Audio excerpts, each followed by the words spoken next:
buhay. Filipino, Filipino, Filipino, Filipino.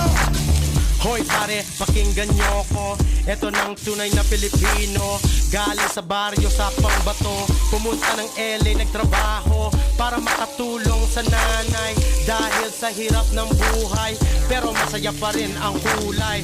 Pag kumain, nagkakamay. Yung kanin, chicken adobo. Yung balot, binibenta sa